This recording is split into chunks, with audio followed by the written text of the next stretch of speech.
minutes late. So I hope you're all good. I hope you've had a good start to the day. And when you come into a webinar, of course, there's probably for most people, there is a real hope that comes with every webinar that you come into, that perhaps finally that there's going to be some sort of answer to something. And everybody's got different problems from trading, and I fully respect that. We don't ask you to come into a webinar unless we've got something to tell you, unless we've got something to show you that might make a bit of sense, that might change the way you see the marketplace. And I think a lot of webinars are rehashed stuff from previous, and unfortunately that is going to be the case in most cases. There's not an awful lot of new ways to wriggle out a new market idea, because the markets have been around for some time, and most of the big ideas are now in the technological front. So we're getting a lot of new technologies, a lot of new ways to see markets now, a lot of new ways, but a lot of the technology advances that we've already seen came about in the turn of 2000, when we started to see the computers starting to take more and more of a role in terms of market making. And we're going to be looking at market making today. The problem we've got is that adding the right or the wrong solution to the wrong question will still never give us the correct answer. Unless we can ask the right question, it doesn't matter whether we're getting the solution right or wrong. And if we can't ask the right question, we're not going to get anything right. Sometimes we get lucky, of course, and that's absolutely fine.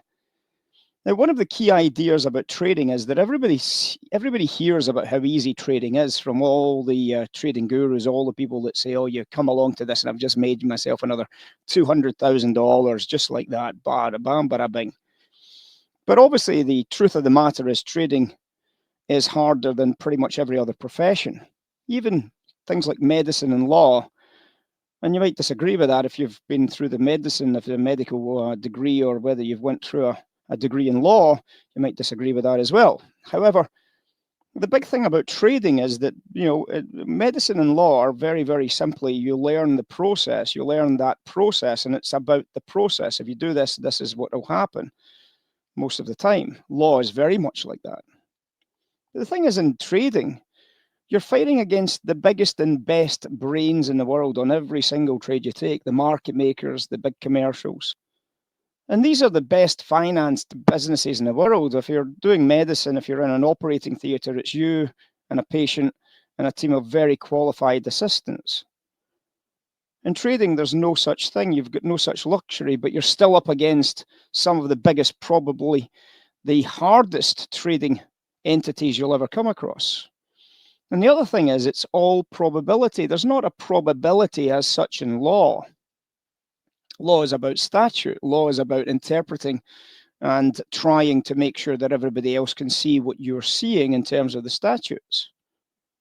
And it's very, very yes or no, is it guilty or innocent, and that's it. In trading, it's all about shades of grey. It's all about trying to figure this out. So trading is not easy. It is not easy at all. And the market is money driven. It's not indicator driven. It's not driven by whether the stochastic's oversold or overbought. It never will be, and it never has been. And trading isn't a 50-50 game. You think the smart money will give you a 50-50 toss of a coin and say, well, if you get lucky, you're going to make some money. Smart money, this informed trading, is something that simply is very elusive for most people. And the other thing that's wrong is that a lot of people try and make you believe that there is one single entity as a smart money. We used a couple of examples to discuss this in the room this morning. There was a horse race where we could see that there was definitely, we'd heard from the owners of the horse, the trainer of the horse, who said the horse was definitely a trier. But that's one horse in a race of, say, 12 horses. There's one trier. We don't know about the smart money that's on the other horses. We only know about the smart money that's going to be on this horse, which means you can never be 100% certain that the smart money is smarter than the smart money on something else. You think about that when you're thinking about stocks and shares. The smart money on on a company stock long, the directors just bought some shares. It doesn't mean the company stock is going to go up. There might be a big crash in the markets. There might be a big sell-off in the markets. And all of a sudden, even though this director's long their shares, the big hedge funds come in and start selling their stock as part of a basket of stocks. And the stock price goes down. And all of a sudden, that informed buyer is suddenly losing a lot of money. is an option trader an informed trader? If you're an option dealer and you're a market maker in the world of options, then of course, if you're hedging that option exposure, you're going to be selling at lower prices. There may well be a commercial hedger buying at lower prices as well, buying because they're hedging against perhaps a portfolio of something else. Which one's smart and which one's dumb? Well, they're both smart. They both have a different role to play. Is Citadel's HFT algorithm, is it smart or is it dumb? It's pretty smart, pretty good. So is that smart money or dumb money? It's smart money. But the HFT that was built by Citadel or JP Morgan's, that smart algorithm is trading against a lot of market makers who are on the other side of that trade. So the market maker smart or dumb? Market maker smart. So algorithm smart, market maker smart, both on opposite sides of the trade. It's about the response, isn't it? So this idea that there is such a thing as the smart money is just total fallacy. It doesn't exist. There's loads of smart money. What we've got to try and do is build the probabilities that there is smart money acting on the current price and how that probability can be translated into an actual trade that we can figure out for ourselves. So what happens in trading when we come into people like you guys coming into webinars? Some traders persist through the indicator phase. And the indicator phase is when every trader comes to the market and they think that as soon as they pull up their MT4s or their trading views, that they suddenly have all the answers because there is 1,000,000,001 indicators that is going to show them the road to riches. They start testing and back testing, and then they start force fitting, and then they start coming up with great ideas, and it never seems to work, does it? It never seems to get to a point where they're very, very happy. And for a lot of people, they lose a lot of money, they become bitter, and then they come into webinars like this and say, there's no such thing as a successful outcome from any of these types of things. It's all shit. Whereas some people start to ask the right questions. They ask why, what is it that's driving the market today?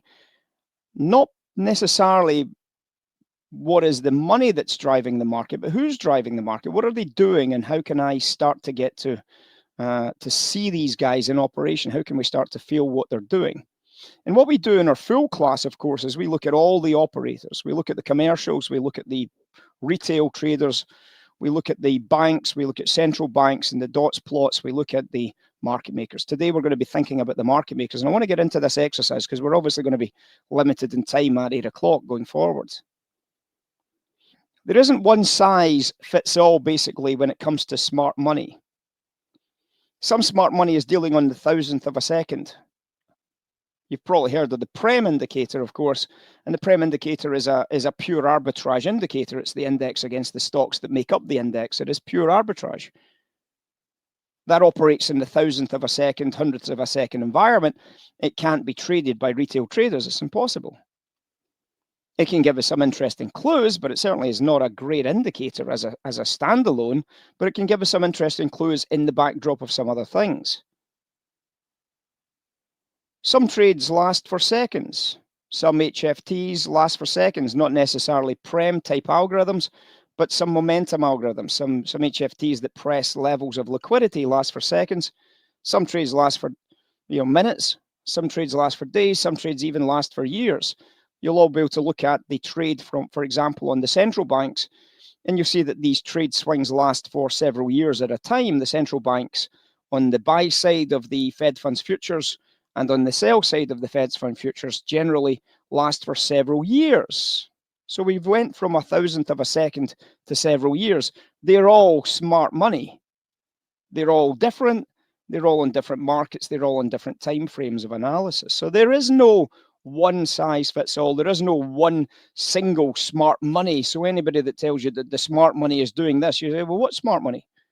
Who are we talking about here? Are we talking about commercials? They're smart money. Are we talking about the market makers? They're smart money. The one thing we do know about smart money as a group is that they command a lot of money, a lot of resources, a lot of the money that we see, the big volumes are commanded by smart money. But is it the smart money entering? Is it smart money exiting? What kind of smart money is it? Because if it's smart money exiting, then of course their net position is now getting reduced, not increasing. Their open interest as such is starting to fade off.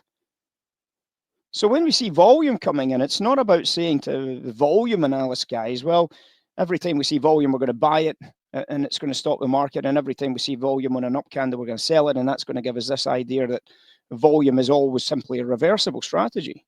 It can be smart money, but it's all about what happens next, not about what the trade is at that point. Your ability to read the auction becomes absolutely crucial to any trading success you're going to get going forward. And this is where we're going to be talking about pricing the market into this exercise. The market makers have obviously, they're providing a very, very interesting role in the market space. They're providing liquidity to buyers and sellers all over the place. So they're trying to get a spread. They're trying to make a one-tick spread on the bid offer. They're trying to make five-tick spreads. Sometimes they accumulate a bit of inventory, not on purpose, but because of the way that the market moves. And we'll find out when we do the market makers exercise in the last sort of 45 minutes that this is going to be the case. And I'll give you the rules for how we're going to play this game so that you understand the market maker. And what we'll do at the end of the exercise, which we'll wind up just before the cash close, what we'll do at the end of that is we'll start thinking about what you found out about how you felt. You might say, what is it to do with how I feel? Because it's going to be a very important discovery about how we feel, about how we're going to be dealing in this type of environment. You're going to start finding that you're going to want to do more business or less business at certain times, and that's a good breakthrough.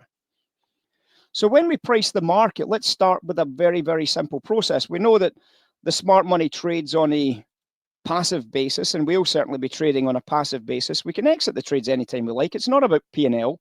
It's about recognizing what the market maker is doing. That's it, simple.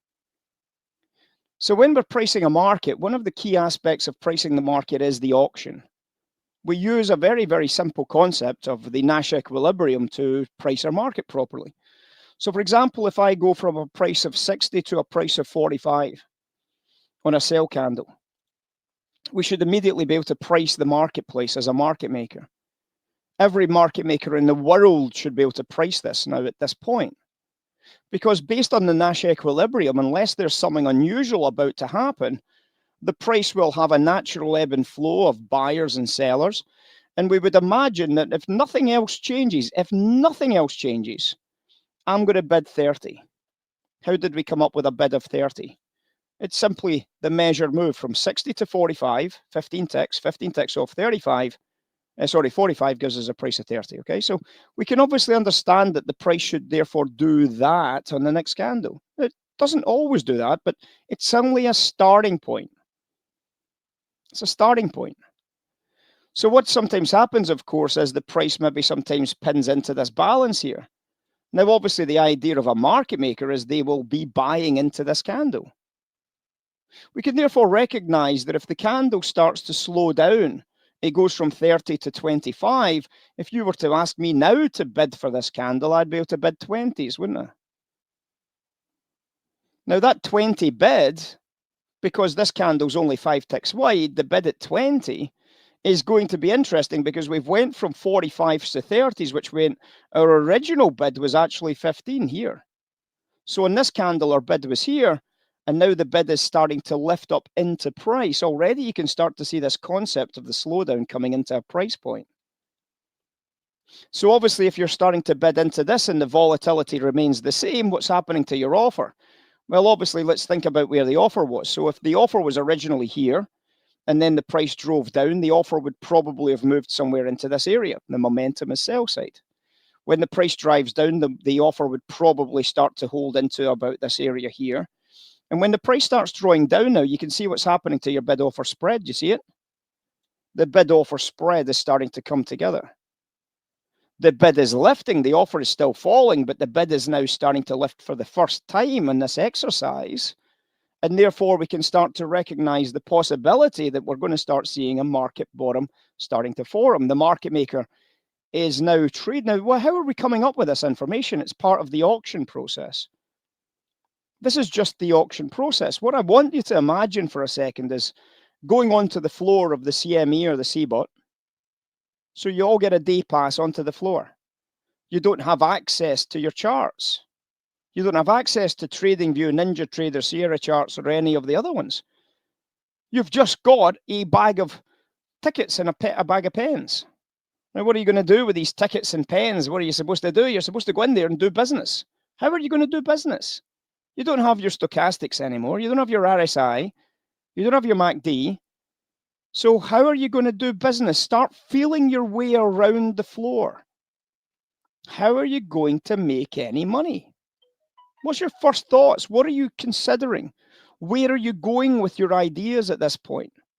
You've only got 1 day's access, and the sponsor says, if you can't make money today, I don't want you coming back in tomorrow.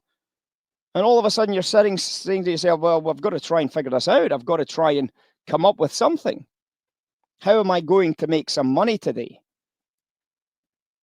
Well, we know that from Charlie D's interview on YouTube, Charlie D, one of the legendary bond traders back in the day, of course, Charlie D says, well, what did I do? For 3 months or so, I did absolutely nothing. I stood and I watched and I did 6 contracts, 6 trades or something along those lines.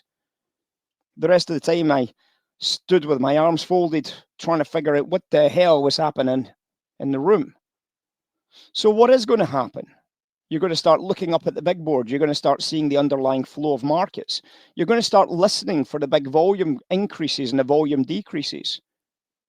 You're going to start looking for the price moving quickly and the price moving slowly. In other words, you're going to start sensing the auction. How many times have you seen, have you went along to an auction for a house or for a car or for some property, for some antiques or anything else? How many times have we went along to that auction and you see everybody with their stochastics ready to do a bit of business? Everybody's waiting with a divergent MACD all of a sudden to buy a house, or a divergent MACD because that Ford Mustang looks like a good proposition. How many people have got a divergent MACD on that one? Or are they just listening to the auction? Are they just sensing what the auction has to tell them about when to bid and what price to pay for this car? Because you inherently know what the right price of this car is. Otherwise, you wouldn't be bidding for it. In other words, as a buyer of a car, you know what its value is, because otherwise you wouldn't have went along to the auction in the first place. If we don't know what the value of something is, then we're obviously at a massive disadvantage to the rest of the marketplace. And that's what the big class is all about. The main class that we do is understanding the concept of commercial traders. Where do they deal? How do they deal? And what are they dealing into? Because they trade fundamental value. What we're talking about here is order flow. Retail traders and small retail banks, smaller banks, small individual groups, small prop desks, they trade predominantly structure. Breakouts, trend lines. You've all heard of the other structures. You've got double tops, double bottoms, break of structures. There's nothing wrong with these, but we can understand that there's some that are terrible and some that are slightly better than terrible. So we can understand that a lot of that stuff is where the vast majority of retail trading is at, and therefore that's why there's a lot of trouble trying to make any money. So what we've got to try and understand is some of the other groups that take advantage of this. So we've got the order flow group, where we've got the smart money coming in from the market makers. And then we've got the final group, which we won't be covering in classroom, but we'll be covering in the bigger classroom. And that is, how do we come up with fundamental value of anything in the market space? So when we're pricing the market, the idea is we're going to be following the market makers. And the reason why we follow the market makers is because they are informed traders when it comes to order flow. They pay attention to value. Of course, they pay attention to value, but they are more predominantly focused on that short-term inventory situation where they've got a bid or offer for certain things today at this price at this point in time, because that's their job, providing liquidity at every price.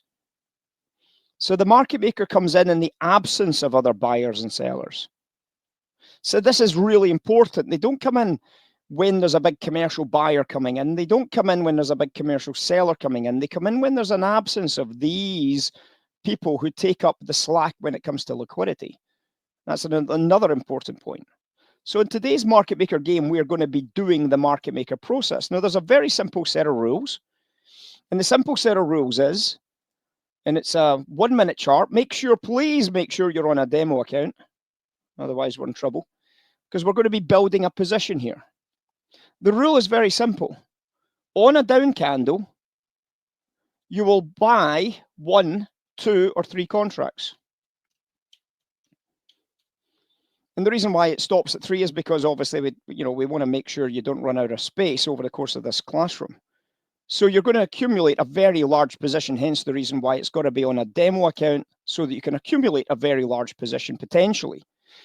Now, how do we decide whether we buy 1, 2, or 3 contracts? Well, volume tells us.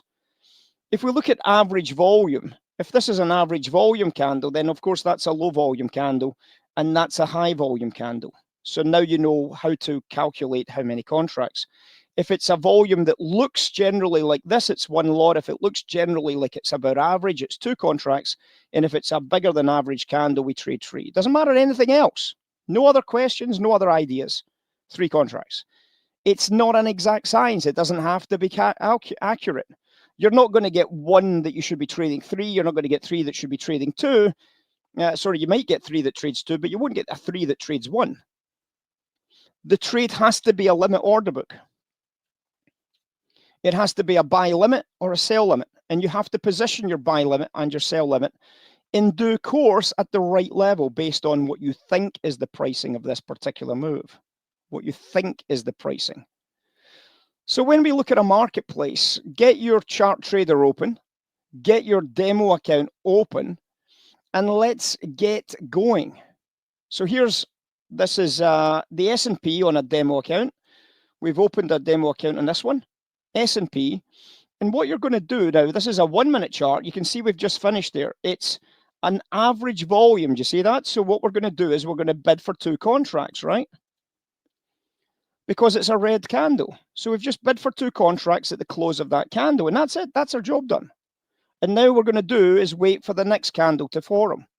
We're not going to make up a decision. We're not going to try and think about whether we want to sell it or whether we want to buy it.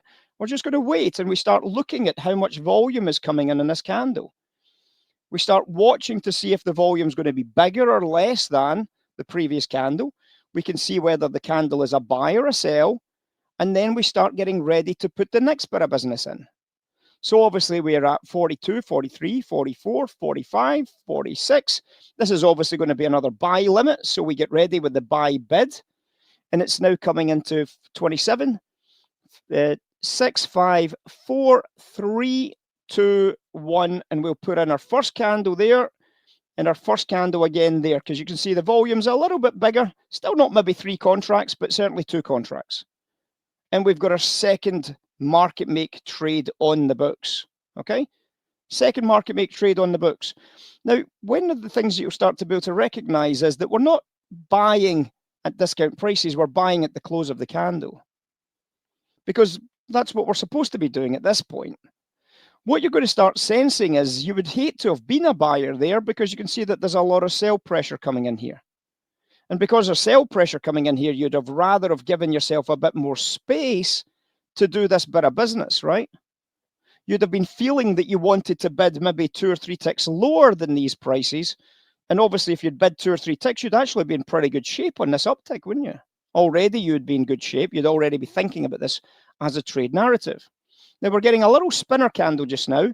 3, 2, 1, and we're back in a buy trade again there. So we've bought 1, and it's quite low volume. So we're just going to buy 1 contract there.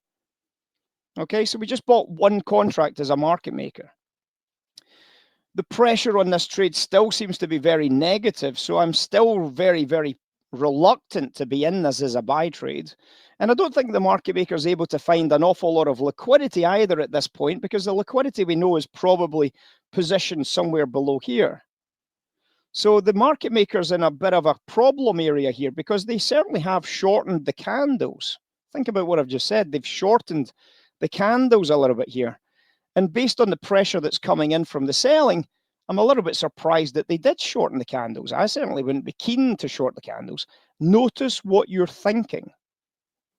I wouldn't be keen to be the guy that shorted the candles there. So we're on 54, 55, 56, 57, 58, 59, time's up. Now it's a green candle and it's a spinner candle. So we can obviously look at that and say, well, it doesn't really give me anything. It's a bid offer spread of one tick. Is it a buy or is it a sell? It's neither. If it's only one tick wide or it's a spinner candle where there's no ticks wide, it's no trade. It's simply no trade. And now the candle's starting to go down. Let's see what happens with this one. So we were feeling as if we didn't want to be a buyer, weren't we? Since this second candle's been forming, I've told you I don't really like this process here at this point. And guess what? If we decided instead of buying this, instead of we could have sold it, we'd have made some nice money. So in other words, we would have been able to be a short seller during that little process and we would have been successful. So that's a great start. Okay, 50 seconds, 51, 52, looks like it could be another bid offer spinner, 55, 57, 58, 59, and 60. It's another spinner candle, so no trade. No trade again, bigger volume, no trade. So this is just spinning around with a one-tick bid offer spread at this stage. So we're not getting additionally exposed to this trade at this point, are we? The market maker is now absorbing this as a bit of business. And now we can obviously recognize that that's what the market maker does, is they started to absorb here. Now, this is quite interesting because you can see that whilst you might have been feeling you wanted a lot lower price, you can see the market maker has been absorbing this selling for a reason. They've turned the price around quite nicely now. And obviously, because you've turned the price around, you can start interacting with this and saying, well, I'm not going to be getting short selling into this, but I can start taking some of my trade off because it's not the same part of the game. So I can, for example, sell one there, I can sell one there, I can even sell another one, because obviously I can just give myself into a position whereby I'm now doing what they call the mitigation part of your trade. Now we finished, you can see there's a lot of volume in this, so I'm going to sell 3 contracts. Okay, so I'm selling 3 contracts into the top edges there, right? So none of those trades got filled.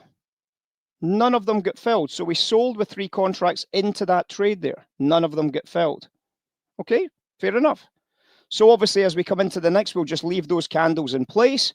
As we come into the next trade, we can see obviously that we've had a very big reversal coming back in again. So market maker is going to be bidding back into this candle for sure. And looks as if we might be bidding 3 contracts again into this one. And again, it's buy limits. Remember, we're not going to do any buy markets or unless we're mitigating the trade. It's buy limits and buy limits only. So let's see what happens. 7, 6, 5, 4, 3, 2, 1. And we can start bidding in this one.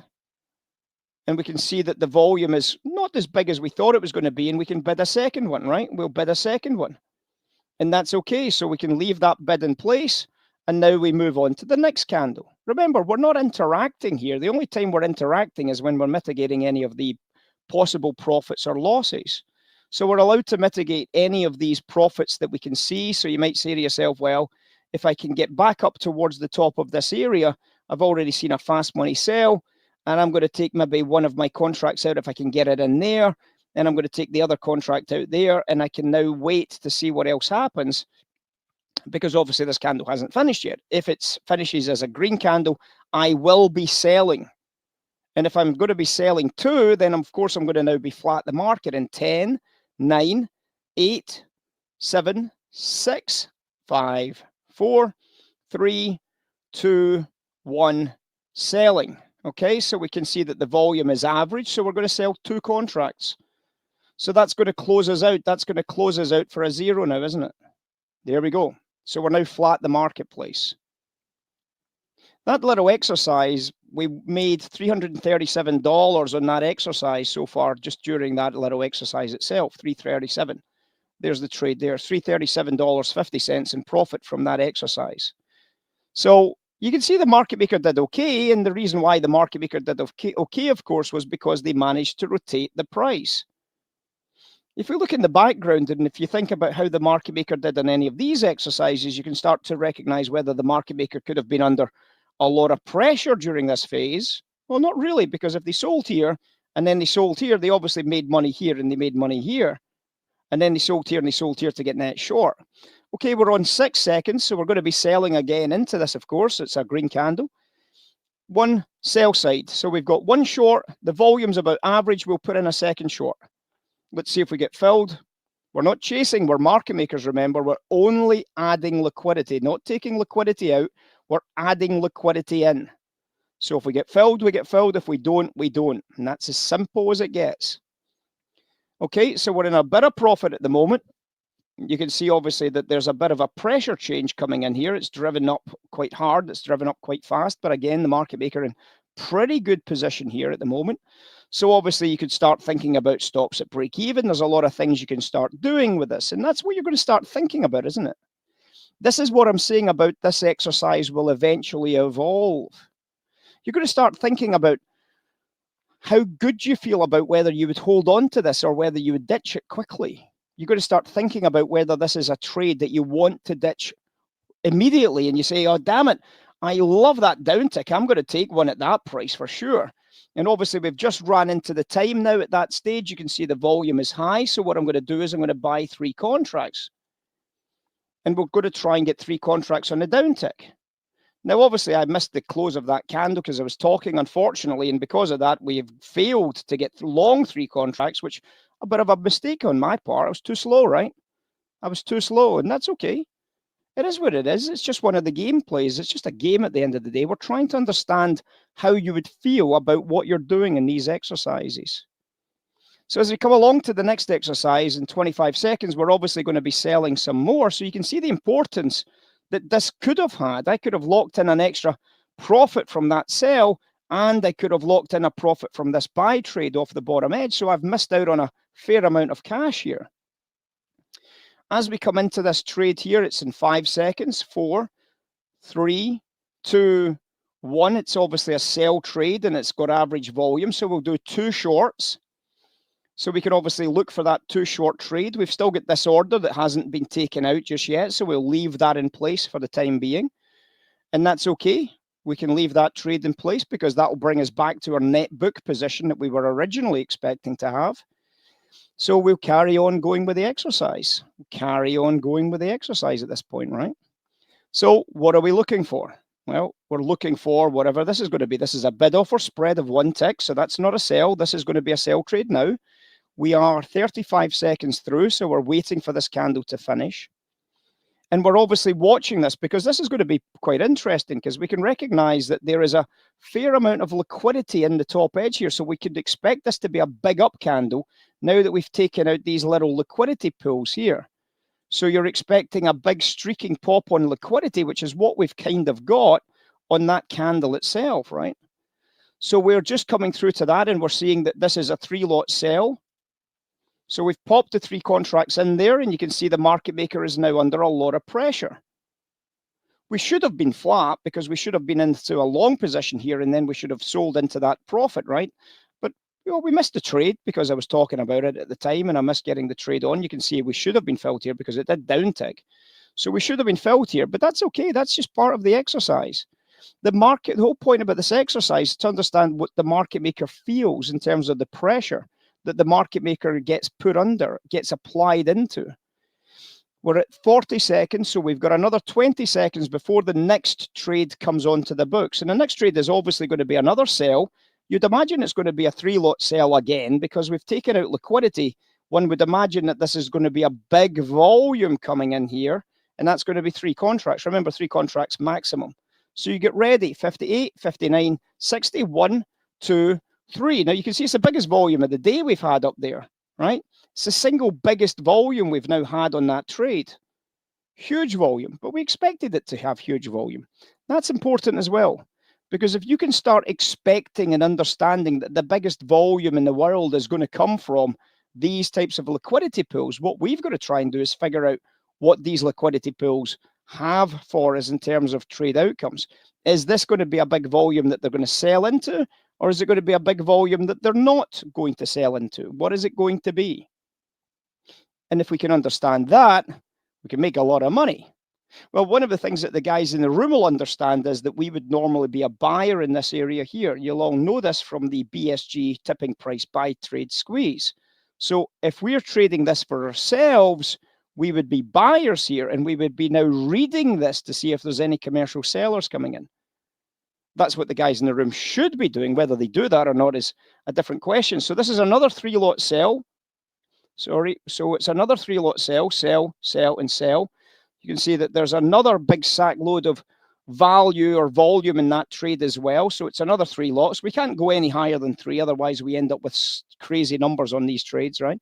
We don't chase it. We don't move the orders about. We just put them in, and wherever they're in, they're in. And obviously, the more accurate you get with your orders, the better. So we can obviously understand a little bit about this idea now. This is obviously a breakout on the buy side trade. We're coming into the market and close orders. There's a lot of bulls available in this marketplace at the moment. We're getting a good buy side pop on this bit of business here at the moment as well. Very, very difficult to be short selling into this at this point. We can see that short term wise, we've got a bit of a bid coming in from some of the inside commercials. And obviously that's important as well. Okay, 3, 2, 1, it's another sell, and it's another 3-lot sell. So 3 contracts by the market makers. Again, 3 more contracts, sell side more, right? Sell side more contracts by the market maker. Now, the one thing you'll be able to recognize is you can now see where their mitigation price is. That's the one thing that's exciting about doing this kind of exercise, because you know that what's going to happen is the algorithms know this price exists as well. So what you'll recognize is that this mitigation price, a lot of the times, will be almost to the tick where the price drops down to and bounces from. This mitigation price here. And you'll start to recognize where the mitigation price is depending upon, you don't have to do the exercise to know it, you'll just get to know it. You'll instinctively get to know where this mitigation price is, because what they're doing is they're perhaps starting to aggregate on the top line here. They've got a lot of buying coming in, and they're desperately trying to slow that buying down as market makers. And they're not doing a very good job of it. In fact, as market makers, we could actually look and see whether we would be selling to this. And if we look at the current limit order book, it's actually quite bullish at the moment. It's quite bullish at the moment. This was a bid offer candle, so there's no trade on this one. So that trade did not exist, so there was no more sales coming in at that stage. It's just a bid offer spread, so we can agree that the market maker just balanced up their books. Now, if this is a mitigation candle where they can break even, then we can come into this and say, well, we're going to take off a lot of our business. Guess what happens in here? A POC starts to build. You start to see that mid price of these rotations becoming this dome shape that the profile guys know. So we could obviously go into this and we could say, well, I'm going to put a trade in here because I don't like the size that we've got in this, and I'm going to maybe take, say, 10 of my contracts out at that point because it's not part of the game. It's just part of my mitigation, and I don't have to go 1 tick below here. I can actually go on exactly on the price here, exactly on the price, to try and mitigate some of my risk to the fact that we've got a very substantial upside on this trade, very substantial upside on this trade. Now, as the price comes down, I've got a choice. Do I start bidding on the way back down again to reduce my size, in which case I'm locking in the loss that I'm experiencing? Or do I just wait until we get to the mitigation price before I start bidding on the way back down? Think about it. If you were the market maker, how you would deal and the risks that you might start to experience if you decide to go ahead and not start mitigating on the way back down again here. So now that we're getting closer, what we'll do is we will start mitigating on this red candle if we can. And obviously, again, it's the usual 3 contracts, 2 contracts, or 1 contract, unless we can take out that trade, which we just have. Well, that's good news. That's good news. We've managed to clear most of our trade now. Okay, so 58, 59, time's up. We're going to bid for this now. So we can see it's about average volume. So we're going to bid 2 contracts here. We're going to bid 2 contracts here now. And we'll see that mitigates some more of our trade if that takes place. Okay, we can see that mitigates some more of our trade. And again, you can start saying, well, would I want to bring my price up? Would I want to bring my price down? How am I going to deal here? Well, we don't make that decision. We just leave it as an open position at this point, and we just play the game. The idea, of course, is we should be still short if we're above halfway here. And you'll start to recognize that as a thing. If we're above halfway on this rotation, we should still be in a short position. If we go below halfway, we should start to get to zero, and then we should start getting net long as we go towards the bottom edge of this rotation. 49.50. So we're going to be bidding on this by the looks of it. 53, 54, 55, 56, 57, 58, 59, and we're going to bid on this, and it's a pretty average volume, so we're going to bid 2 more contracts here. 2 more contracts on the buy side of the book here, okay? 2 more. We've been taken on the 2 contracts, so that's good news. Now, you might be saying, but is this not just a spinner candle? We're still in the mitigation phase, so I'm not bothered about the fact it's a spinner candle. I'm just trying to reduce our exposure to get to about zero, around about the mid price. That's what the market maker is going to try and do. Get to about zero at the mid price. And as we go down to the bottom edge, we can start building back into a buy trade into the bottom edge. And obviously, when we do the simple arithmetic to this, it's going to start making a little bit more sense. And that's obviously what we're currently seeing. Now, when we look at the price of volatility, the interesting thing about volatility is the price of volatility has actually started to roll over into a short sell in here as well. So we already had known that there was a very good chance that this top edge was going to be a thing. There's the trade coming in there, so we're going to bid another contract here, possibly 2, to get net long 1. Okay, so it's about a wee bit about average. I would say that's about average. It's not lower than average. It's about average. So we're happy enough because we're about the halfway stage, and we are now long into a halfway price. We're now long into that lower edge now. So obviously, if we'd looked at the value narrative, we wouldn't really want to be long at all, but we're playing a game here. So we're at 30 seconds now. So you've probably got a hang by now of what we're doing. So we've still got a good 45 minutes. So we're probably about 10 minutes left on this exercise, maybe 5-10 minutes. Obviously, we've got the crazy market and close orders, which is always a bit of fun. So we're 10 seconds to go, guys. 10 seconds to go. Obviously, it's going to be another buy trade. How many contracts? 2 or 3? It's not going to be 1. It's going to be 2 or 3. 59, 60. It's going to be 2 contracts or 3 contracts. Take your pick. It's up to you. Makes no difference. It could be 2. I think it's probably more accurate to say it's 2 based on the volume that we had over here. If it was, if it was a little bit higher, you'd obviously want to go in with 3 contracts here, and that's absolutely do dandy as well. It's just an exercise. Okay, so we can see that the market maker has, of course, managed to do okay during that little phase. They've managed to not get too committed at higher prices. So they've managed to manage out this little rotation back down the way, and it's quite a big rotation, actually, in real terms. Look at how easy these rotations would have been in this exercise had we started at 8 o'clock instead of at this point here. We've had a very big upside rotation and a very big downside rotation to deal with so far. So far so good. 10 seconds to go before this trade gets taken.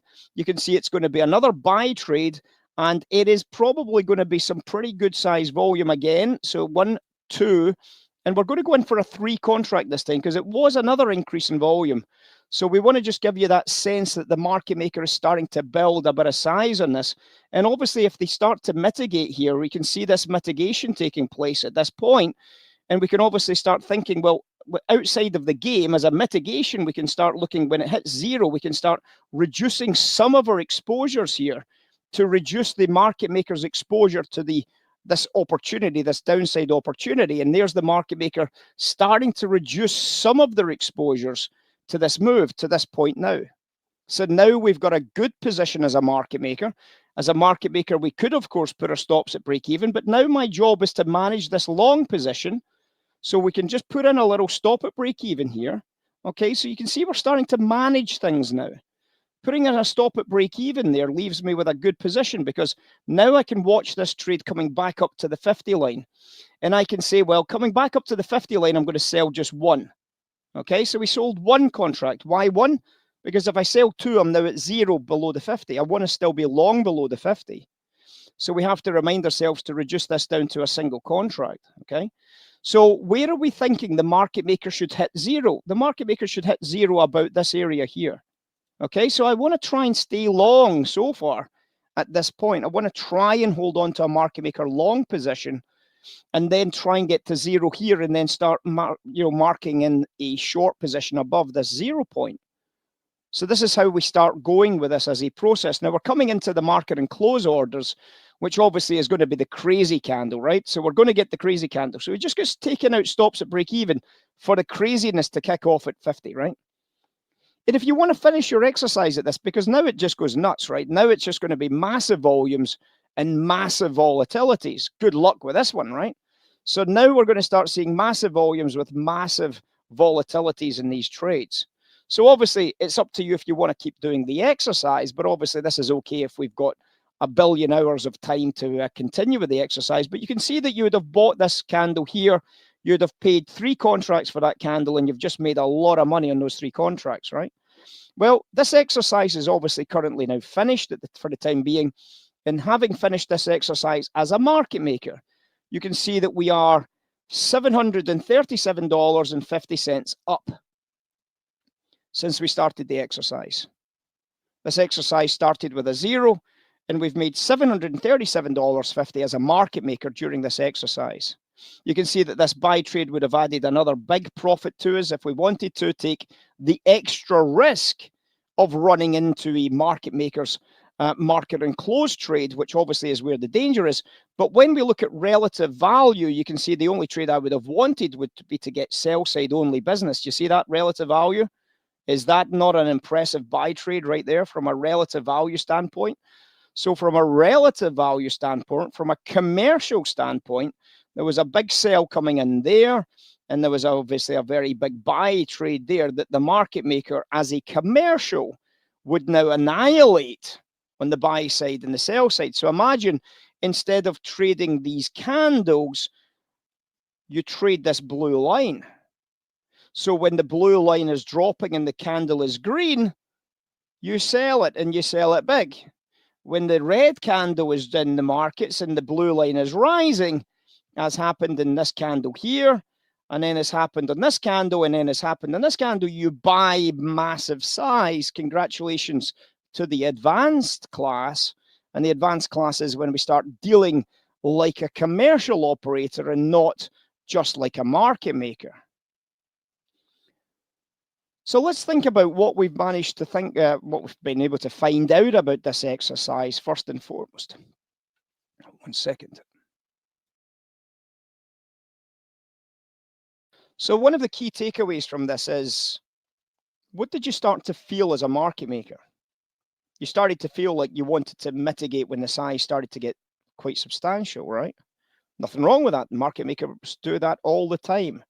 Their job is not necessarily to hold inventory, but of course they can hold inventory if they have a very strong feeling that they have the right inventory to hold. If they believe they've got the wrong inventory, then of course their job is very, very straightforward. They will ditch it, even for a loss. They'll ditch the position to get away from a bit of business here. Now, one of the things that we recognize, of course, by doing this exercise is we've got to try and figure out ultimately what the informed traders are doing. We've already looked at it from a commercial point of view, and from a commercial point of view, we recognize that the last 2 green candles were commercial shorts, and we could recognize into this phase here that these were commercial buys based on the price of value. And we could have missed out all the crap in between. So the market maker was buying it, and the commercial was buying it, suggesting there was going to be a lot of buying coming in here, right? A lot of buying. Let's take a look at what the smart money seem to think in terms of indicators.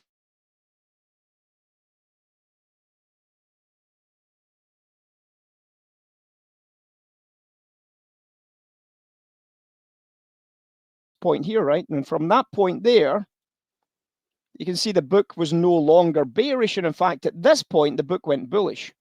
So therefore, the break below this liquidity was basically just a total fake out. We can see that the smart money's been long almost the entire move lower. Almost the entire move lower, smart money's been buying into this, just like we were as market makers. Now, we're better than the market maker, because if the market maker, which is the pink line here, so the pink line tells you what the market maker is doing. Okay, the pink line tells you what the market maker is doing. The blue line here tells you what the commercial is doing. Both of these two entities are smart. Who's smarter?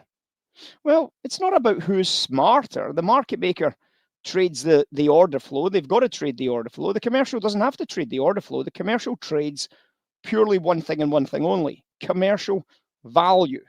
So when the commercial sees this as a smart money sell, it's because the value is dropping. So the commercial sees this as a smart money sell. When the commercial sees the value rising here, the commercial sees this as a smart money buy. This is what we call fundamental short value, and this is what we call fundamental long value. The exciting thing about this fundamental long value is it agreed entirely with this order flow long value. The commercials and the market makers agreed on this buy trade. The commercials and the market makers and the limit order book agreed on this buy trade. And therefore, this trade would be what we call a benchmark buy trade opportunity. Isn't it interesting that this benchmark buy trade, which we called before the market and close orders hit there, we told you what we would be doing. We told you what the exercise was, so you can see what the exercise would have given us anyway.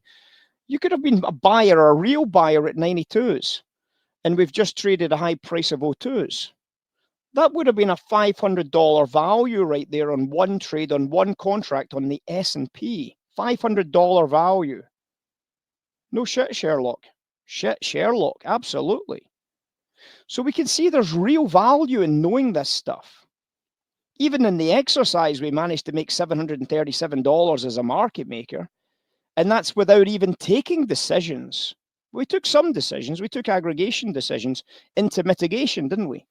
The idea that we mitigated a risk when we had the chance to mitigate our big risk, and we left some of the risk intact because we understood the market maker structure, the market maker function.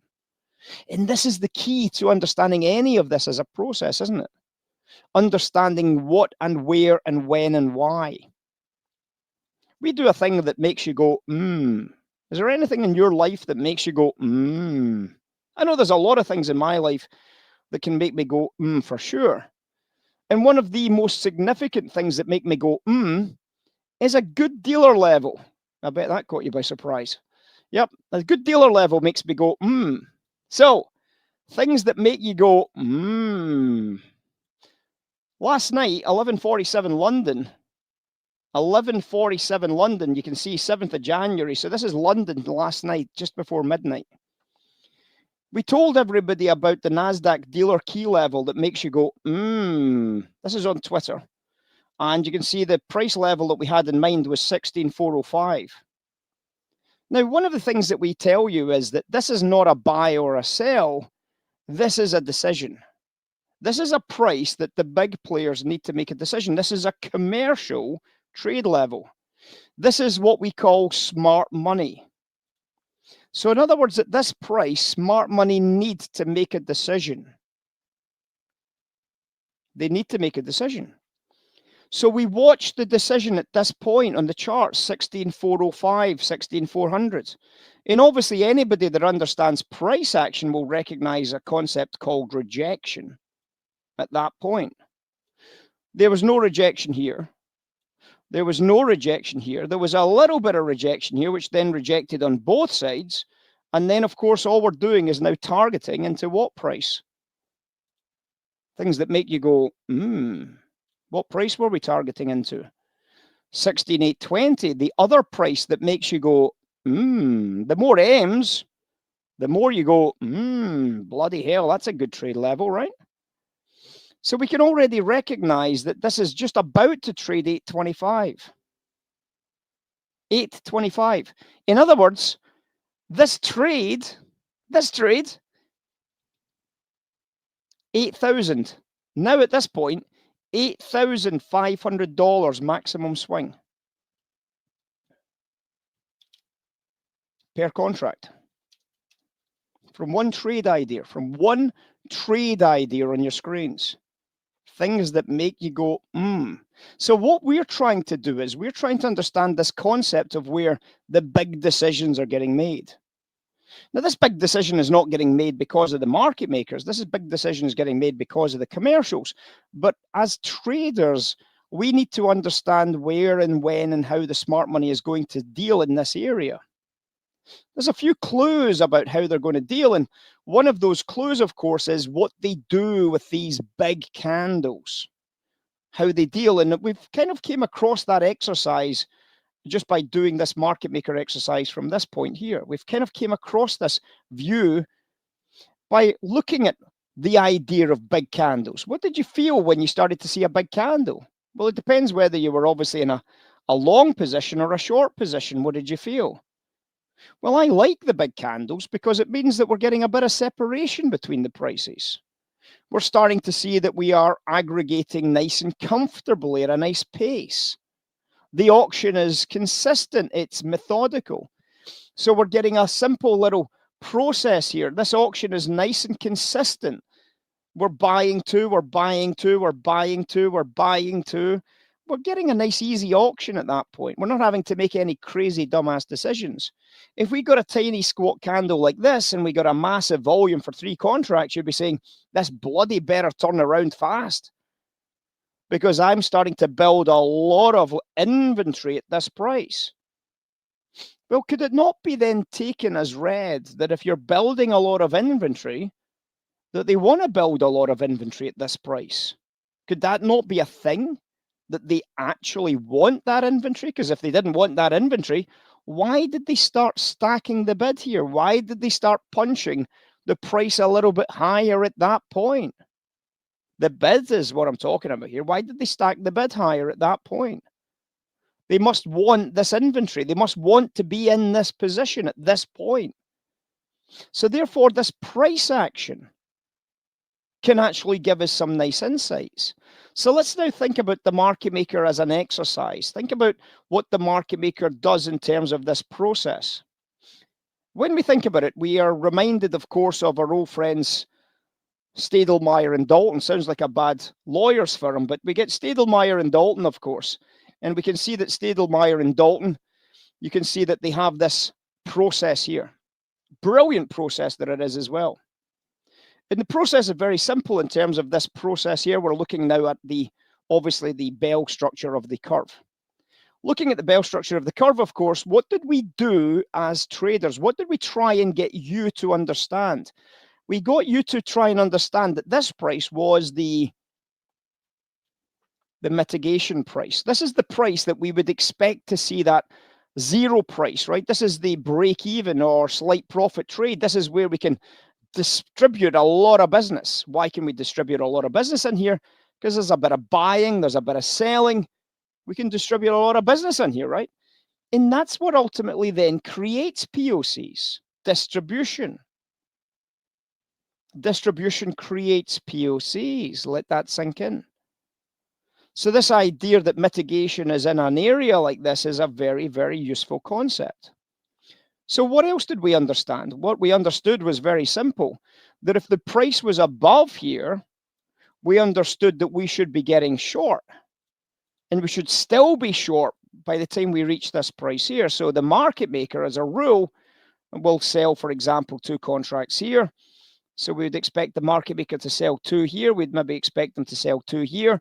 And obviously, if we were then to take out, for example, day session highs or some sort of structure highs, we'd imagine that the volume would also increase significantly into this candle here. So we'd imagine that they might not sell 2. I mean, obviously, we're doing a game that 3 is the maximum.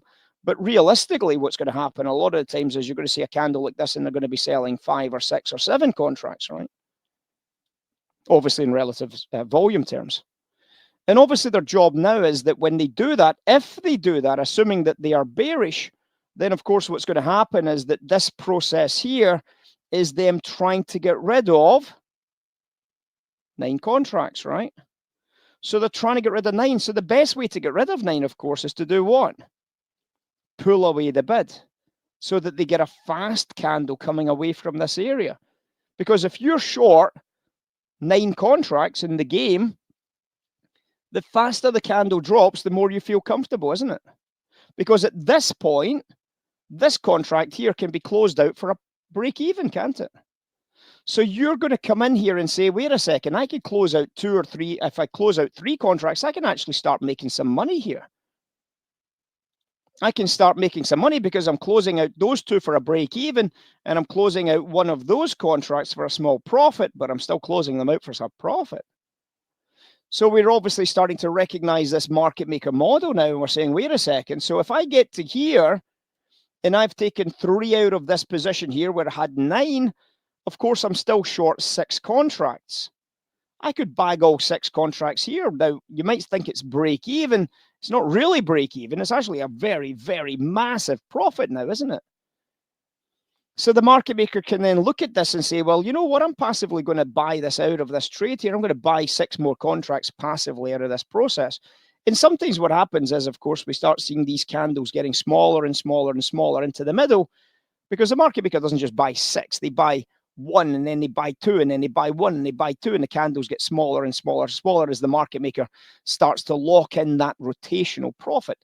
And now, if this happens, the market maker has a 0 position at the mid price, which is good news. They've got no position at the mid price, and they've locked in a brilliant rotational profit. Brilliant rotational profit. So this is exceptionally exciting, because obviously the market maker now has a choice. They can now look to see what they felt about up here. Did they think the commercials were getting heavy short? Did they see any signs that a commercial seller was visible at the top edge? Or did they see no signs that commercials were visible at the top edge? If there's no commercials at the top edge, they might want to go rotate back up now, because they're not going to rotate into a commercial seller. So they might want to actually start buying this drop here quite aggressively, because they know there's no commercial sellers above them. There may well be commercial sellers below them into the bottom edges here. And if the market maker can start to accumulate some size on the long side, then the market maker, knowing that the informed buyer is resting at the lows, can start getting busy early. You see what the difference is? Informed commercial. See the massive difference that we're now getting from this. So now the market maker has a view that if they've got an and this is the big if they've got an informed commercial at the low price, then the market maker is going to be more inclined to go busy on the drop. They're going to be more inclined to say, you know what, I love the idea of this drop trade. I like the idea of coming into this, and I like the idea of dropping in the volumes here as the candle drops down. And does anybody agree that that's what happened? So they widened the spread here, didn't they? They widened the bid offer spread here to here to here to here and then to here. They've widened the spread, and they've obviously came through the halfway line here. So there's the top, and if we go back a little bit here, we can see that there's the bottom there. There's the kind of bottom edge prices there. So we know where the bottom edge is. So we know that below the bottom edge is where the commercials generally lurk into this area here. We can see where the top edge is, and we can recognize that about 50% of the line is about here. So we know that the market maker is now going to be looking at this and saying, I need to build a long inventory during this phase. And we wait to see them building a long inventory. We wait to see the volume increasing on smaller candles. We recognize that that takes place. And you can see the 2 smaller candles here and the bigger volume here, especially that candle. That is a 3-lot buy trade right there before the commercial comes into the marketplace. Leaves a commercial with no trade. So what's the commercial going to do if they want trade done here? What's the commercial going to do if they want to get filled on the market and close orders? They're going to have to come away from this bottom price, and they're going to have to now jump in front of the market maker now, aren't they? They're going to have to come in front of the market maker, which causes a candle that looks a little bit like that, popping a big one into the top edges, popping a big buy side swing into the highs, making a lot of money for anybody that can read this. So what did that look like according to the market maker game? We already saw it in actual terms, bearing in mind that this was a right-hand edge exercise, not a hindsight exercise. And obviously, but we didn't use value to help us. We simply used the tape and the order flow to read it. So what did the market maker do? They didn't do very much here. So they started to get net long here, didn't they? So they bought 2 contracts for argument's sake here. They bought 2, so they're now long 2 contracts. And then they had a second candle, but the candle got smaller. The candle got smaller for argument's sake, right? And they bought another 2 contracts. And bearing in mind that the informed commercial buyer is resting below them, they can afford to buy these because they're in great shape to build a long inventory. Because when the commercial comes in to buy, guess who's got to sell to them? The market maker, probably, right? So if the market maker's got to sell to a commercial who's going to come in at higher prices, that's going to be the market maker's walk away from this trade. So what did the market maker do in the last candle? Well, we know the market maker basically did something along these kind of lines in the last candle here, didn't they? And in terms of that value, again, if you were using a real concept of value, when we did this guy at 5 contracts, we'd say, well, the market maker came in here for 5 now. And the market maker is again long 9 contracts. And what did they do in the market and close? They did exactly what they needed to do in the market and close, didn't they? The market maker pulled away the offer and the price went up like that on the big volume, didn't it? When it started to rock to the upside, and obviously the big commercial started to chase it, and the market maker went, okay, I'm going to take 5 out. I'm going to take 6 out. I'm going to take 8 out. It doesn't make any difference. I'm going to take 8 out. It doesn't make any difference. They took out a massive chunk of the profit. And the intention now is to get no net short positions until where? Well, they don't want any net short positions in this balance area. So if I'm a market maker, until I get their level coming out the top edge here, I don't want to add any sell side liquidity. So I reckon that we're going to see fast moves up to the top line. And obviously, if we manage to accumulate a long 9 position here and we've got rid of 8, then of course this idea here is that we'll probably sell one on the way out of this area. And I'm not going to end up getting net short until we take out the top edge. So I'm going to end up with a net short position perhaps here at that very top tick price because we're now out of the top edge. So I'm reducing my exposure to the commercial buyer coming in that I know is expected at that point. That's why we said it gets a little bit nuts. And obviously, it would be too fast for us to be able to explain what was happening in real time for you guys, which is why we obviously keep that for the main class when we start thinking about these processes. We will obviously come across this on many occasions this week because the classroom starts tomorrow and we'll obviously be covering the market and close tomorrow. And we'll be going through this exact same process again to understand what the market maker is doing. So when we see that the market maker is all about this, we don't lose sight of the fact that this also brings in structure.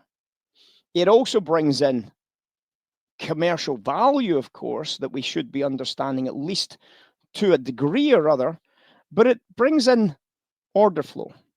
So when we go back to analyzing what each of these traders are doing, this is an incredibly important part of the process because I want to just show you that NASDAQ off the bottom edge for a second from the viewpoint of the market maker.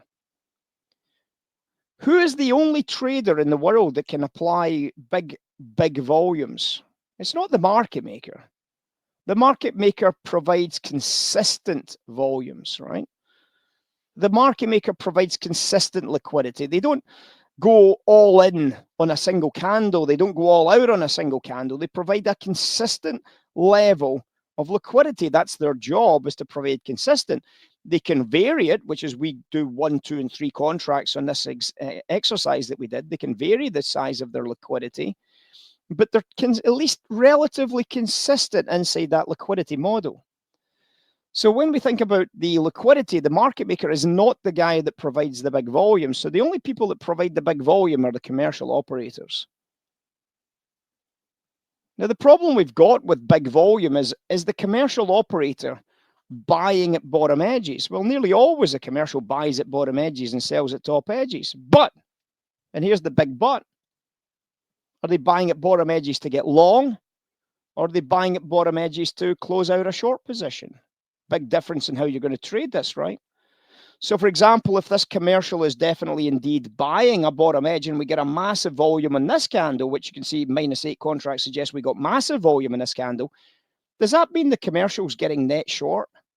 Or does that mean that simply what's happening is that profit taking is taking place by commercials, by market makers, and they're all taking profits on the swing back out of this area? Perhaps it's a commercial buyer coming in to take advantage of the market and close orders. The point is, volume doesn't tell us that the market's going to turn around. The one thing we know about this commercial is that coming from a balance area, the only people that creates the concept of withdrawals of liquidity, the concept of imbalances, are commercials. Commercials don't create imbalances, though. This is a thing that a lot of people think they do, and they call it toxic. It's not. This idea of fair value gaps, for example, people say that that's toxic. It's not toxic. What's toxic is what happened before the gap. That's what's toxic. And by recognizing that we then get the gap coming in, we know that there was a big commercial operator at the bottom edge. Take a look at that screenshot we took of that NASDAQ trade from earlier. Let's take a look back at that NASDAQ trade. Things that make you go,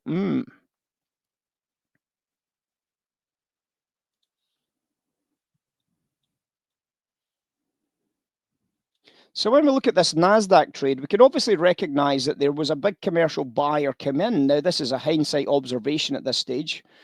We have our ways of being able to tell whether it was or whether it wasn't, of course. But you can see that in terms of the commercial coming in at this point, you've got to try and figure out whether they will or whether they won't. Well, we can see that the technical suggests that they were going to come in here because there's a big pin candle below the bottom edge. But then there was a big pin candle that came in here and the price managed to still go down. But there's a couple of simple clues that you can take away from this. If this big pin candle had a lot of volume, and it did, you can see that the price going back up the way never took out the pin candle. In other words, that pin candle was not reversed. That big volume candle was not reversed. And therefore, the only candle that had the massive volume that was reversed was this candle here. Clearly reversed, suggesting that the only way you could reverse that volume was if this volume was a commercial buyer coming in against the liquidity from the hedge funds, from the option sellers who were hedging out the 16,400 wholesale price level. So because there's obviously a big commercial buyer came in here, they've used the hedgers to buy from, and that's not a mistake. It means the hedgers will unwind above. Then what's going to happen is every single commercial on this rejection is going to be long. Think about it. What happens when you break a wholesale price level in the options market? The options market makers have unlimited exposure to all the put buyers in here. So the option market maker sells here. And that creates a condition called a slippy sell-side marketplace. Now, obviously, if that stock position, which is now net short against an option position that they hold, which is a short put option, the market maker holds a short put option, remember, then of course, what's going to happen if the price goes back up again? Well, the market maker doesn't need that short stock position. So the market maker in the options market goes long when we go back above 16,400. It's sell side below, buy side above. It's basically what we call an RGL, red-green level. Sell side below, buy side above. So obviously we look at the gamma in this area here. We try and figure out whether the gamma is bullish or whether the gamma is bearish. We know, therefore, what the market makers are going to do with this. And therefore, we can tell whether this is a great trade to buy into or to sell into. Once the market's made up its mind that this is a buy trade, and hindsight tells us that that's the case, if there is indeed a big commercial buyer in here as well as the unwind of the short sell position, then it's going to create an imbalance early on in this process here, not at this price, but at this price down here. There's going to be an imbalance in this area. And there is an imbalance in that area. You can see that that imbalance, this candle does have absolutely no overlap on the next candle. So when the price trades into that imbalance, if you're trading from a very, very careful point of view, you're not trying to guess, you're not trying to predict this guy buying here, then of course that's your opportunity to buy against this as a structure. Unfortunately, a lot of the times you don't get that chance to buy at that price. The price just takes off and it's game, set, and match, right? Now think about that market maker again. Think about what happened in this drawing here. Think about this as a bullish trade. Bullish, right? Now think about what would have happened if we'd came out of this area here as a bullish trade. As a bullish trade here, you can see that this candle withdraws, doesn't it? So in other words, when we hit the top edge, there's probably very little chance that this price is going to stop and we're going to get a nice press through this area. This was obviously bullish when we went below the bottom line here, wasn't it? It was bullish, and you can see what happened to the price action. The market maker applying that buy side liquidity started to slow the price down, and there was a natural slowdown in the progression of the auction. The volume was still getting loud and proud, but the price was slowing down a little bit here. So we can see that there's a difference in the pace. There's a difference in the pace of the tape. The auction is very structured here. It's very constrained by the bracket. And then it's very loose here. It's very free flowing here, suggesting that we have a lot further upside. And we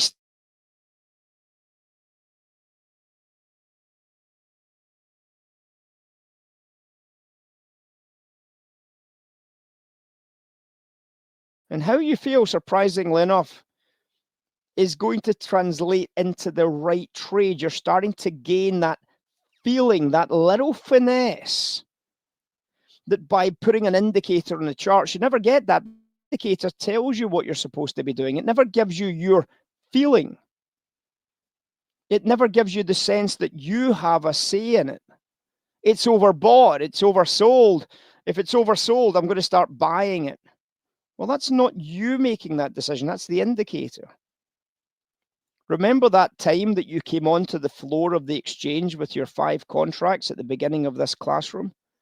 And we said to you, well, what are you going to do? How are you going to play this? How are you going to deal here? And you started to watch this auction, and this was your first auction. And you started to see this guy waving for 3 contracts and then pulling his bid. And this guy waves for 6 contracts and he pulls his bid. Then this guy bids 2 contracts and then he doesn't really pull much on his bid. He bids 2 more contracts and he doesn't pull much on his bid. And suddenly he's bidding 5 contracts and he's not pulling his bid at all. In fact, on the contrary, people are pulling the offer above him. So the guy that was selling at this price here, he pulls. The guy that was selling at this price here, he pulls. And all of a sudden, you're seeing that in the auction with this guy bidding 5, not at the same price, but at 1 tick higher than the same price.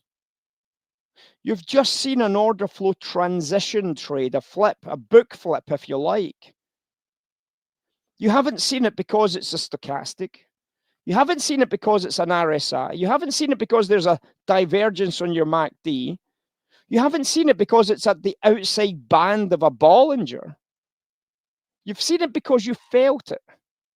You were involved in the process. You got to know that that's what market makers do to make money. You got to see it for yourself. You got to see that before the market on close hit, we were able to polish off $737.50 before the market on close orders hit this process when we finished up for the day. Now, it might sound as if it's not a lot of money, bearing in mind we traded a maximum position there of about 5 or 6. I think we got up to 15 contracts at one stage on that rally. We got up to 15 contracts. But bearing in mind, we're not trying to maximize swings. Bearing in mind, we were very conservative in how we made the marketplace. We still made $737. And we came in about 20 past. It was probably about half past by the time we started the game, and we finished at 10 to. So that was for about 20 minutes work. As a market maker, we were able to come out with a profit in an end of day phase, which can be quite volatile, as you well know. It's not a bad bit of business when you think about it, without applying any other tools, without applying the big board, to our considerations purely by trading what the market maker is doing. If you remember, the idea is that the size of the candle tells us what the market maker's opinion is. If the market maker is shortening the auction, we can obviously understand this. And I did a little classroom exercise a couple of days ago. And I said, imagine you're going along to an auction. And this could be an auction for anything. It could be an auction for a barrel of oil, 1,000 barrels of oil, cattle, cars, properties, makes no difference. It's an auction. And the auctioneer starts the bidding. And what happens in the bidding in the auctioneer? What happens to the bid? Well, we know that the auctioneer looks across the room, gets a sense of what the price is, gets a sense of how many people are in the room, and he starts the auction bidding 10, right? Anybody for me? 10 here. $10, $10,000, 10 whatevers, right? 10. Can I hear 10? And all of a sudden, 50 paddles come up at 10.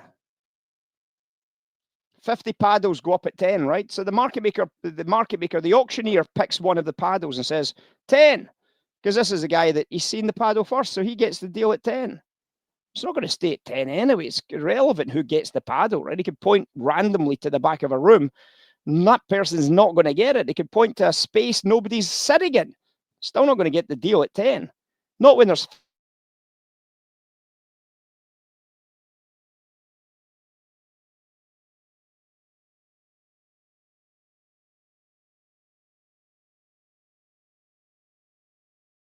going to go up to 35. Some paddles start going down. In other words, the market maker is widening the spread because there's a lot of buyers still in the room, right? The market maker widened the spread in response to the number of buyers coming in. The market maker, in this case, being the auctioneer, of course, controlling the liquidity, controlling the auction. And then we're at 35, and the market maker still sees 30 paddles up. And the market maker goes 50, 20 paddles up, 50, 75. And then some paddles start going down, and he goes to 75. He starts dropping the auction from 75. He should go up to 200, right? Or 100, sorry. He should go up to 100 on the auction, but instead he goes 80 because he sees that the paddles are starting to come out faster than the price.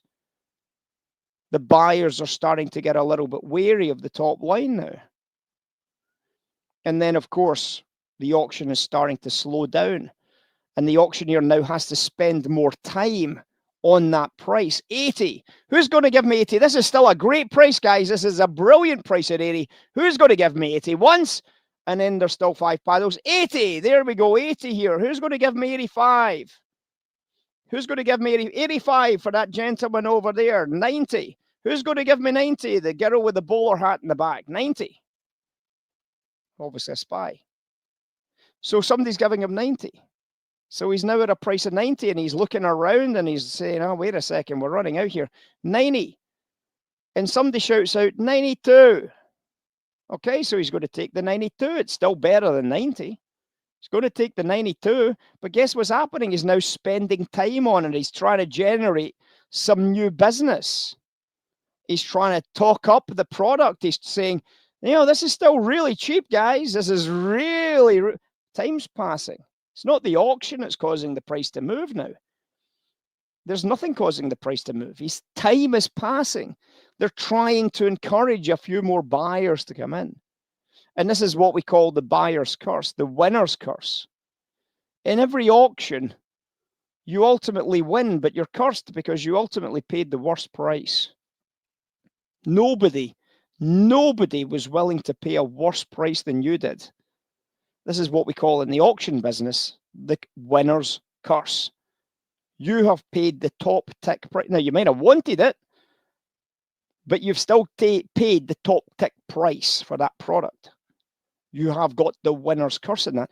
And that's this idea of transferring business to weak buyers at higher prices, the last dregs of humanity, that their ego of winning an auction just to impress the missus. Who's all been in there?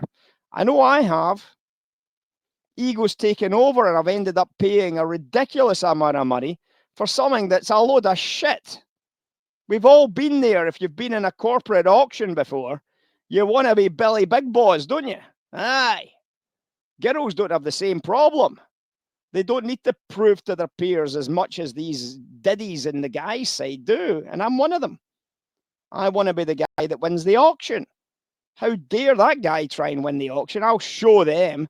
Yeah, well, you're just an absolute buffoon because you just paid ridiculous amount of money for something you never wanted in the first place. And yet that concept, that winner's concept of the retail trader not wanting to be left behind by the next big move on Bitcoin or the next big move on, you might find this surprising, but we were probably one of the few places in the world that was live watching Bitcoin at 69 and saying, look at this, guys, I bet it sells off from this price at 69,000. One of the few places in the country that live called the sell-off of Bitcoin at 69,000. We hadn't even looked at Bitcoin prior to that, but we knew that it was starting to get to that point that everybody wanted Bitcoin because everybody was being told it was going to do 100,000 and 1 million. And all the last dregs of humanity were all coming in for that winner's curse. And as soon as they turn up for the winner's curse, you know it's going to go down. And obviously it collapsed off 69,000, as you know. We got it right. We got it spot on perfect on the reversal. So this idea, this auction idea, is not just for, trading the market as a market maker. It's basically a concept that is wide right across the entire market space. That's what we're going to be learning in the next week, this next week coming. We're going to be learning to become that market maker, to learn the process, the tools of the trade, so that you as retail traders can start to get an insight into how to use that information for yourself. We're not asking you as retail traders to trade like the market maker.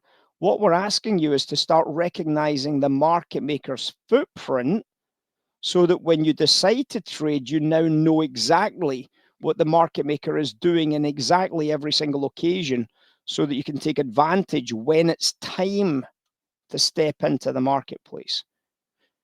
In this short class, we're not going to be covering commercial value, commercial fundamental value. There's just not time to do it.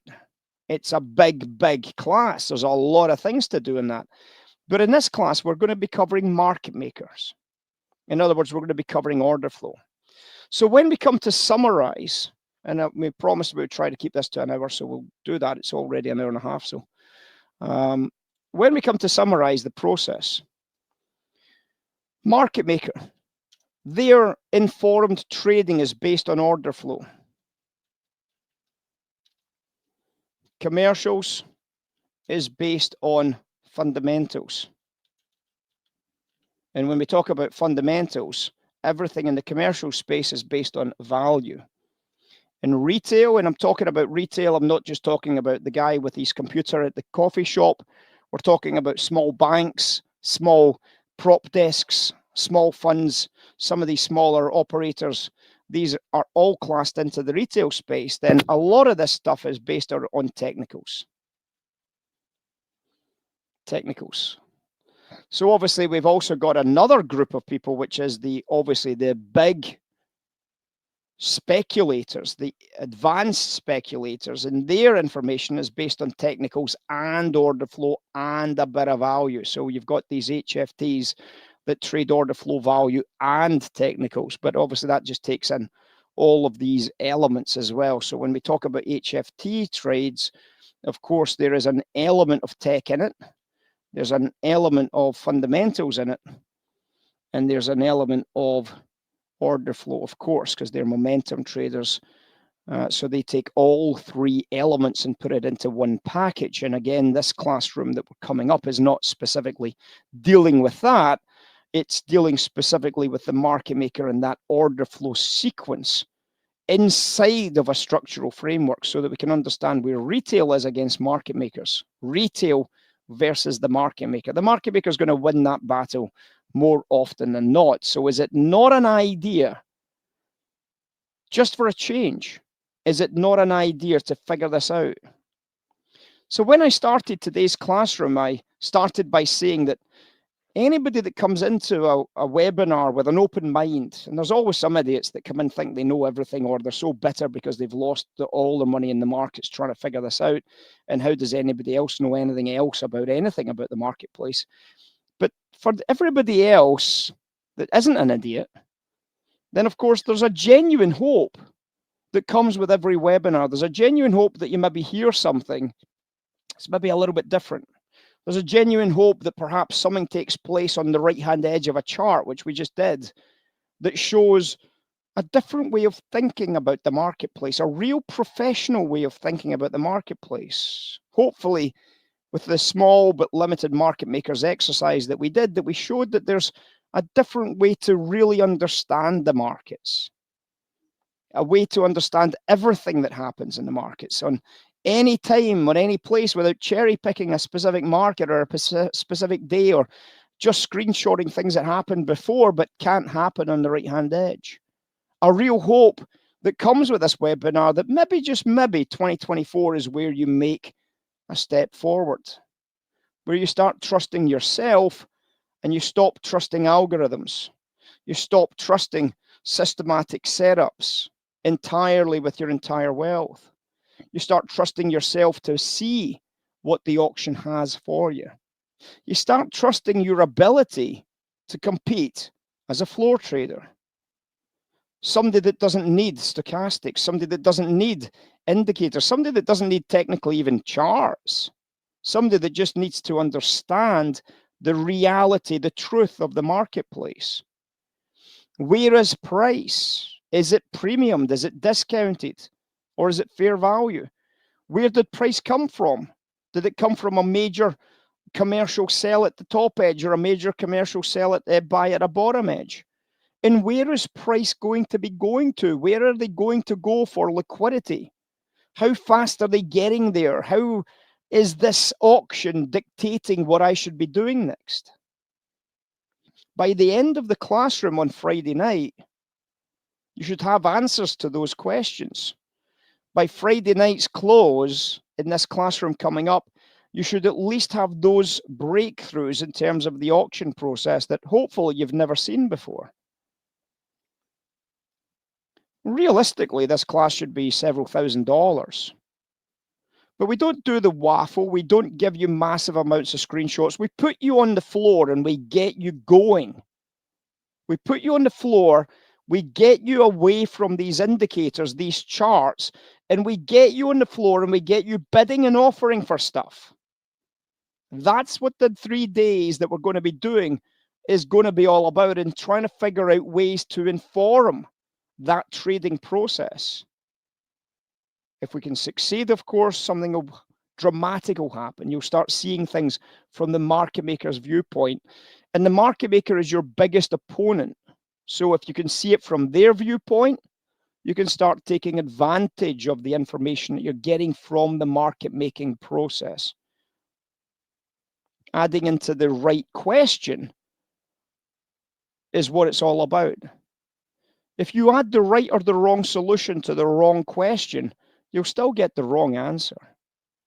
But now for a change, you're going to be starting to ask the correct questions about what informed trading looks like, the reality. This understanding that it's not about simply the informed trading that is a encompassing massive holistic view of informed trading, which simply we've already illuminated does not exist. There are many informed traders, sometimes trading against each other. They're still informed. They still have information that they believe results in a value opportunity for them themselves based on what their definition of what value means. A commercial can buy from a market maker. They're both informed. A commercial at the bottom edge can buy from an option seller at the bottom edge. They're both informed. Their desire, their process is what we need to inform ourselves about as traders. Without this knowledge of informed trading, you have nothing. Sports betting is a great example of that. Bet on a horse that you've got information about. Yes, by all means, it's better than the current odds. It doesn't mean it's going to win the race. It means you've got better than the current odds are available.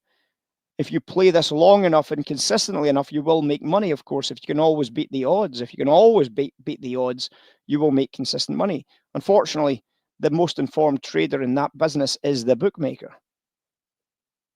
But you can still get an edge against the bookmaker if you know stuff about the horse or the football team that they don't know about. We had a great call a while ago about Denver. We had an idea that Denver were going to be a great team one of the years, and mentioned it to Kim, and sure enough, Denver were a pretty good team that year. Way above their odds, way outperformed their odds. We didn't say Denver were going to win the championship. We said Denver were going to way outperform their odds. They were going to be a lot better than anybody had expected them to be, and that's all we need to know to make money. It's all we need to know to make money. Are they going to outperform their probabilities? Are they going to outperform their odds that are available to us in the marketplace? If we start getting to that point, you will start making money. That is the promise. So the real hope that perhaps comes with this webinar is maybe for a change, realizable. Maybe for a change, you're starting to recognize that perhaps that by looking at this, perhaps by talking to and listening from somebody that's been on the London Metals Exchange, somebody that's been on the International Petroleum Exchange, somebody that's been in life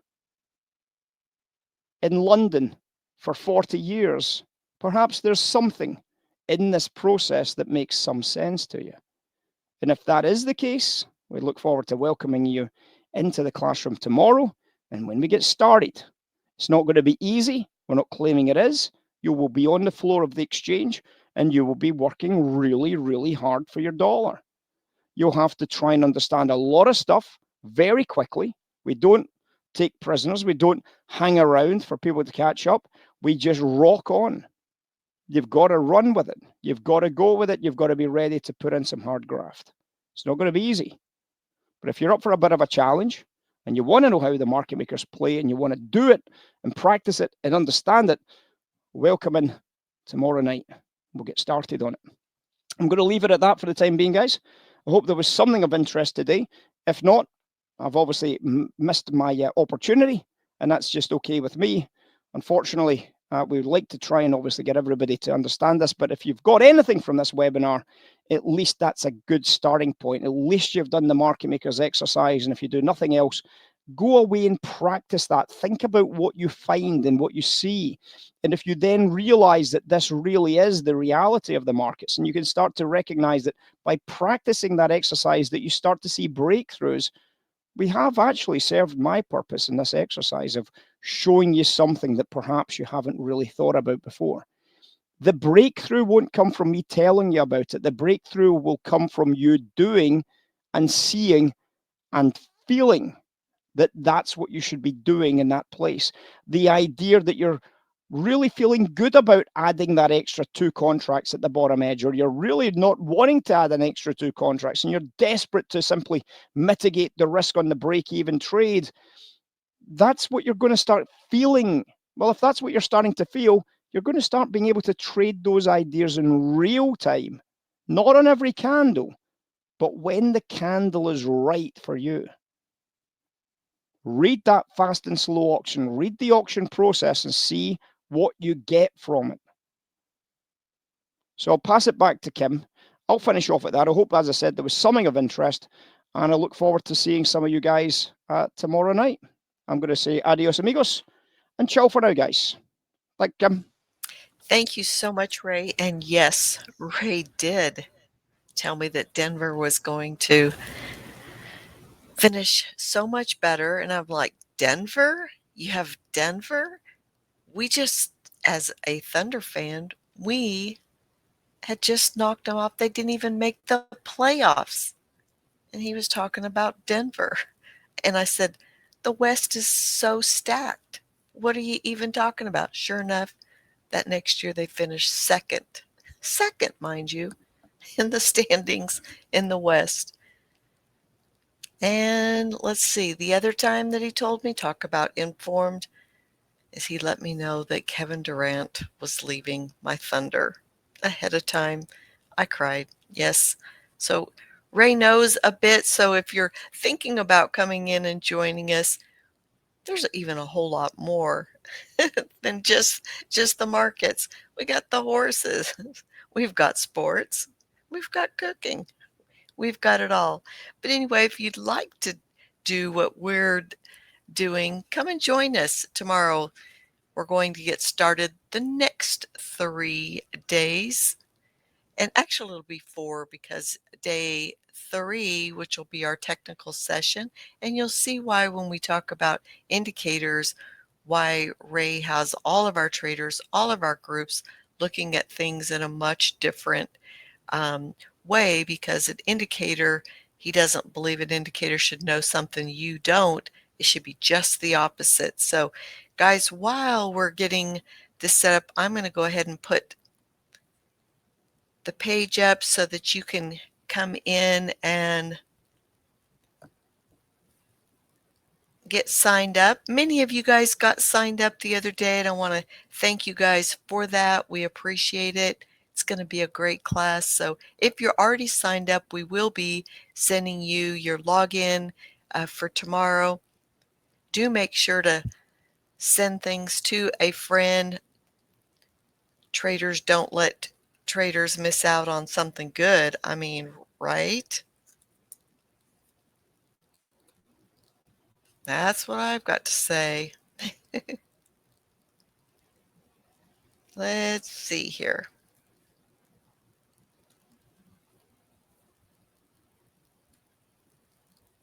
Got to get things here in the right window. And is everyone doing good? I thought Ray did a fantastic job. I mean, come on. $737.50 in a mere, about 20 minutes. That was good. And Manuel, tomorrow we will be 3 o'clock, just like today. We will be in a different room.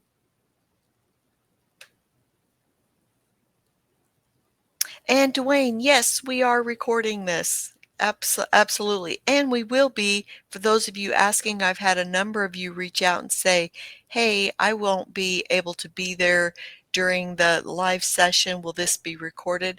Absolutely. You'll have access so that you can review and do the work, do the exercises, just like Ray was doing today.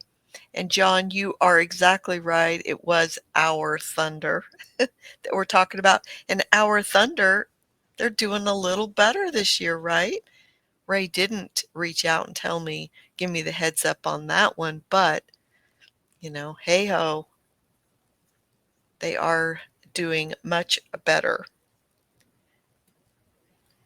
So what are we talking about for the next few days? It's going to be a workshop, just continuing on what you've seen Ray start with last week with the informed traders, moving into the market makers, putting you guys in that position to do these different exercises, see what these dealer keys, see how the stuff that you're already doing, you might actually be closer to really having those breakthroughs than you really thought you were. Sometimes it's not about out finding new stuff, it's just about digging deeper into your knowledge and understanding of how the markets really work, and getting into these auctions. And as I once we started working with Ray and it hit me, oh, this is why it's different. It's the why, you know, not just the how, but it's adding those two pieces together. And it's important because our brain wants to know why. When we're doing something and when it doesn't go right, we start asking ourselves, and it's a big question. So the why is super, super important. And I feel that that's really something that is unique to Ray, is being able to help you identify why you're taking a trade. There's different states, people will say when you're doing something like, say, taking on trading, right? People say, what's your why? What's your why for doing it? Well, I think that's the emotional side, but I think from the logical side, our brain wants to know. And when something doesn't work, that we can go back and say, oh, you know what? I entered here and I really should have waited till I had, buyers above. before I tried, taking along there. So all these different aspects help you build a better process, and that's the one thing that we're really going to be working on is Ray showing you the different, models so that you can get that right fit trading for yourself. And I think it's super important, but it's going to start tomorrow at 3 o'clock Eastern. We'll start at 3 on Tuesday, Wednesday, and Friday with Ray. Thursday's going to be with our guys that have built indicators that were based around Ray's teaching. So, very different concepts. And if you've asked yourself, well, how is this going to, help? You're going to see different, uh, strategies and how you can integrate, implement them with you. Being able to price the market. A lot of times people don't understand, the importance of that. But I always like when Ray talks about that if you went to an auction, you wouldn't just randomly, unless you're starting trying to impress someone like Ray talked about. But you're not going to just randomly pick a price and pay for something. You have an understanding what it should be. And when Ray mentioned that, I thought about it as traders, and he's right. Traders often, they're making a trade based off of the how, and they have no idea if that's what price should be. So they may be paying up for price, and it's why when traders get in, the timing's wrong, or they get in and it's just the wrong price. Price comes back against you, and then what happens? Your confidence gets shaken. You take a loss, and then the emotional. You know the drill. I'm not telling you anything that you haven't seen, but think about that process and adding being informed and knowledge about, behind the trade and the market, how that could make a difference. So, like to, put that out there for you. And, if a lot of traders are working on the funded accounts, which I used to be, just being honest, I used to not really think they were a good plan for people. But I've really changed that only because I think you can do the work in a demo account and get good, then spend a smaller amount of money to see if you can get funded, and you can still continue to make money when you're actually doing live money or you feel like someone's watching you, and then you can add your own money. So I do think there's a different step to using those, but always highly recommend somebody do the work in the demo first to make sure that you're doing good and that you can be consistent and you know your probabilities, because I don't think doing the challenges, while they're relatively inexpensive, it's still a cost that's not going to help you become consistent just because you're paying money for a challenge. I think if you can't prove out your process and have it be the right fit for you, it's not going to be just because you land on a funded account. But I do think those, are very helpful. So Ray's going to be, walking through a lot of strategies. And the one thing with the funded accounts, you really have to work on your execution. So a lot of what Ray's going to be teaching is going to be really working on those fundamentals to, increase your um, execution. So if that's something, being able to have those edges and the strategies and define your stops and work through them. And some have emailed me and asked me, what markets, will Ray and what he teaches work in, equities, oil, gold, bonds, stocks, currency. It hits it all. So you don't have to worry there. It's going to be perfect regardless of what you trade. And if in your mind you thought, oh, but I'm not a scalper, I'm not wanting to scalp, regardless who you are, even if a long-term trader, getting these skills they sharpen you, and it's a better understanding. And it's just going to cost you $97 for 3 days. You'll have the recordings so you can go back over and do the work. We have a few other sessions in there that some of our traders have highly recommended. Some of our really good seasoned traders, most watched sessions. We've put a few of those in for you as a bonus as well. And Bruce, Ray covers a lot in the spot FX. Now, you can't do true order flow, but it's the process of, the auction and getting in that. And you've seen what he showed you in working through TradingView. So, there's a lot of things you can do. Certain things you can't do, which would be the depth of market and the true order flow, but a lot of it's going to give you, good structure to work with as well. And Scott, how long will the sessions last each day? I would say they're going to be a couple hours. It's always on race time, and he's going to always give as much time as needed for those lessons and get the questions and so on. So I would say, you know, it's going to be just the right amount of time.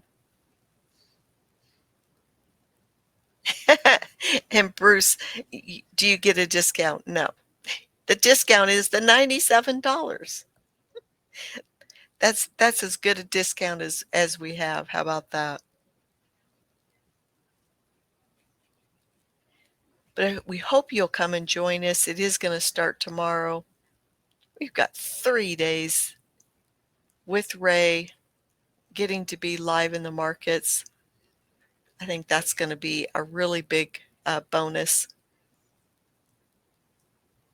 You thought that would be the trick to get it? Well, I am giving you a discount. Absolutely. It's $97. How about that? But I'm going to shut the recording off because we can just answer questions. But if you're listening to this, we're starting tomorrow, Tuesday, January 9th. We're going through the 12th, 3 p.m. Get signed up. The special um, events special is going to be $97. We're going to be rolling. We're going to be trading. We're going to be having fun. So make sure to come join us. If you have questions, you can reach out to me, Kim at compassfx.com. Catch me on Skype, ForexKim, ForexKim. Speaking of that spot FX, there you go. That's where I got started. When we started working with Ray, we moved more into the futures market as well for the order flow. But we love us a bit of spot FX as well. So we hope you'll come and join us. But I'll stop this so we could just answer questions. How about that?